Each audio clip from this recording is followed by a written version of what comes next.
Shri A Sajeevan, മുമ്പ് രമേശ് ചെന്നിത്തലയെക്കുറിച്ച് സുകുമാരൻ നായർ പരസ്യമായി പറഞ്ഞ ചില വാചകങ്ങളൊക്കെ നമ്മുടെ മുന്നിലുണ്ട്. തെരഞ്ഞെടുപ്പിനെ നേരിടുമ്പോൾ രമേശ് ചെന്നിത്തലയെ മുഖ്യമന്ത്രി സ്ഥാനാർത്ഥിയായി ഉയർത്തിക്കാട്ടിയില്ലായിരുന്നെങ്കിൽ ഭരണം നഷ്ടപ്പെടുന്ന സാഹചര്യം ഉണ്ടാകില്ലായിരുന്നു എന്ന് പറഞ്ഞിടത്തു നിന്നുമാണ് മറ്റൊരു തെരഞ്ഞെടുപ്പിലേക്ക് പോകുമ്പോൾ ഈ വിധം ഒരു തഴുകൽ നമ്മൾ അനുഭവിക്കുന്നത്, അല്ലെങ്കിൽ നമുക്കൊക്കെ അത് അനുഭവപ്പെടുകയാണ്. SNDP-യിലേക്ക് വരുമ്പോഴും കാര്യങ്ങൾ വ്യത്യസ്തമല്ല. അപ്പോൾ നോക്കൂ, കോൺഗ്രസ് നിലവിൽ പോകുന്നത് വി ഡി സതീശൻ എന്ന ഒരൊറ്റ വരി പാതയിലൂടെയാണ്. ആ പാത ചെന്ന് അവസാനിക്കുന്നത് ഭൂരിപക്ഷ വർഗീയതയും ന്യൂനപക്ഷ വർഗീയതയും ഒരുപോലെ തഴുകുന്ന ഇടത്താണ് എന്നുള്ള തിരിച്ചറിവ് സാമുദായിക സംഘടനകൾക്കൊക്കെ ഉണ്ടാകുന്നു. അവർ ആ മെസ്സേജ് പൊതുസമൂഹത്തിന് നൽകാൻ ശ്രമിക്കുന്നു എന്നുള്ളതാണോ ഈ ദിവസങ്ങളിൽ പരുവപ്പെടുന്ന രാഷ്ട്രീയ സാഹചര്യത്തിൽ നിന്ന് നമ്മൾ മനസ്സിലാക്കേണ്ടത്? വി ഡി സതീശൻ നേരത്തെ പറഞ്ഞ ഒരു നിലപാടുണ്ട്. ഈ സമുദായ നേതാക്കന്മാരുടെ തിണ്ണ നിരങ്ങാൻ ഞാനില്ല എന്ന് പറഞ്ഞു. പക്ഷേ പിന്നീട് ഈ കഴിഞ്ഞ ലോക്സഭാ തെരഞ്ഞെടുപ്പിൽ ഉൾപ്പെടെ അദ്ദേഹം ജമാഅത്തെ ഇസ്ലാമിയുടെയും മറ്റും വോട്ടുകൾക്ക് വേണ്ടിയിട്ട് നടത്തിയിട്ട് ന്യായീകരണങ്ങൾ നമുക്കറിയാവുന്നതാണ്. ഇത് പണ്ട് തങ്ങൾക്കൊപ്പം നിന്ന ആ ആളുകളെ, തങ്ങളെപ്പോലുള്ള ആ ആളുകളെ പൂർണ്ണമായിട്ടും തഴയുന്ന രീതിയിൽ അത് അവർ തങ്ങളെപ്പോലുള്ള ആളുകളെ അവമാനിക്കുന്ന രൂപത്തിൽ പറഞ്ഞ സതീശൻ ഇപ്പോൾ ഈ രീതിയിൽ പോകുന്നതിനുള്ള ഒരു എതിർപ്പ് കൂടിയാണ് സുകുമാരൻ നായരിൽ നിന്നും ഉണ്ടായിട്ടുള്ളതെന്നാണ് ഞാൻ മനസ്സിലാക്കുന്നത്.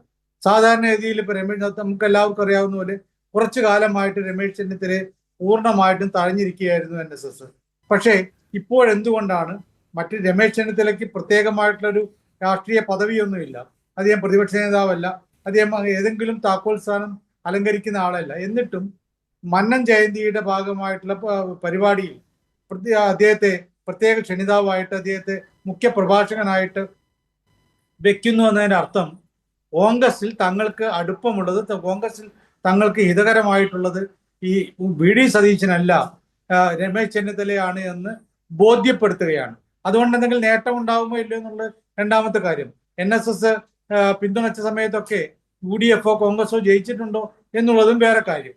പക്ഷേ NSS വ്യക്തമാക്കുന്ന സതീശന്റെ നിലപാടുകളോട് ഒരിക്കൽ പോലും തങ്ങൾക്ക് യോജിപ്പില്ല എന്നാണ്. അതായത് സതീശൻ കുറച്ചു കാലമായിട്ട് കെട്ടിപ്പടുത്തുകൊണ്ട് വന്നിരുന്ന താക്കോൽ സ്ഥാനം എനിക്ക് മാത്രമാണ് എന്ന ഒരു നിലപാടുണ്ടല്ലോ. മാത്രമല്ല അദ്ദേഹം കഴിഞ്ഞ ഇപ്പൊ എല്ലാവരും പറയുന്നത് ഈ കഴിഞ്ഞ ഉപതെരഞ്ഞെടുപ്പിലൊക്കെ അദ്ദേഹത്തിന്റെ ഒരു സ്റ്റേച്ചർ കൊണ്ടാണ് നേട്ടമുണ്ടാക്കിയത് പാലക്കാടൊക്കെ. അതിന് കാരണങ്ങളെ കൂടെ പറയുകയും ചെയ്തു. പക്ഷേ അങ്ങനെയുള്ള ഒരു അവസ്ഥയിൽ നിന്നും സതീശനല്ല ഈ തങ്ങൾക്കൊക്കെ സ്വീകാര്യനായിട്ടുള്ള ആള് എന്ന് NSS ബോധ്യപ്പെടുത്തുന്നു.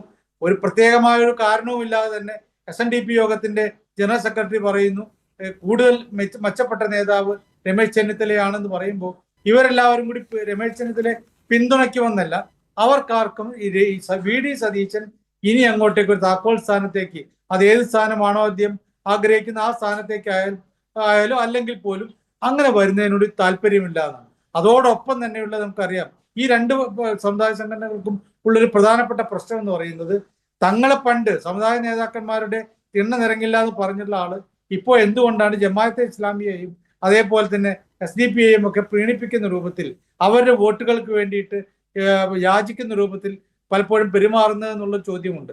അപ്പോൾ മുസ്ലിം പ്രീണനമാണോ സതീശന്റെ എന്നുള്ളൊരു തോന്നൽ ഉണ്ടാക്കിയെടുക്കാൻ ഈ രണ്ട് സമുദായ നേതാക്കന്മാരും ശ്രമിക്കുന്നുണ്ടുള്ള കാര്യം യാഥാർത്ഥ്യമാണ്. രണ്ടാമത്തെ ഒരു കാര്യം എന്ന് പറയുന്നത് ഈ സതീശൻ ആവശ്യമില്ലാതെ പറഞ്ഞ ഈ മുനമ്പം വിഷയവുമായി ബന്ധപ്പെട്ട കാര്യം.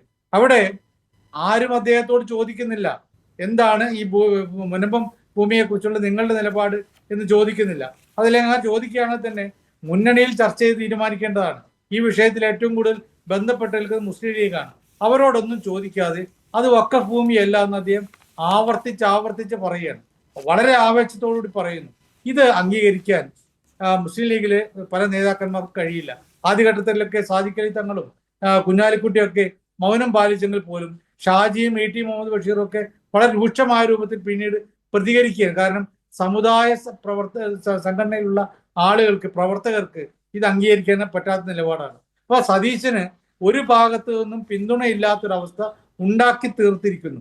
നമ്മളതിന് പ്രധാനപ്പെട്ട കാരണം ഇത് ഈ ഒരു അവസ്ഥ ഉണ്ടാക്കുന്നതിൽ ഒരുപക്ഷെ രമേശ് ചെന്നിത്തലയ്ക്ക് വലിയ പങ്കുണ്ടാകാം. കാരണം അദ്ദേഹം അന്ന് 2021 അദ്ദേഹത്തെ പ്രതിപക്ഷ നേതാവിന്റെ കസേരയിൽ നിന്നും മാറ്റിയിട്ട് സതീശനെ ആ സ്ഥാനത്തേക്ക് അവരോധിച്ച ദിവസം അദ്ദേഹം നടത്തിയുള്ള ഒരു പ്രതികരണം ഞാൻ ഇപ്പോഴും ഓർക്കുന്നുണ്ട്.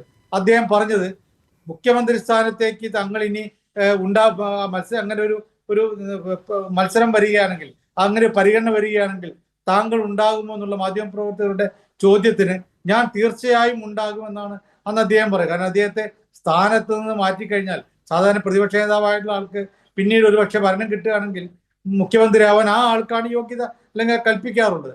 അതല്ല, ഞാൻ ഉണ്ടാകുമെന്ന് അന്ന് രമേശ് ചെന്നിത്തല പറഞ്ഞാണ്. അത് അദ്ദേഹം ഇപ്പോഴും മറക്കാതെ അതിനുവേണ്ടി ശ്രമം നടത്തി എന്ന് കൂടിയാണ് നമ്മൾ ഇതിൽ നിന്ന് ബോധ്യപ്പെടേണ്ടത്. ശരി ശരി.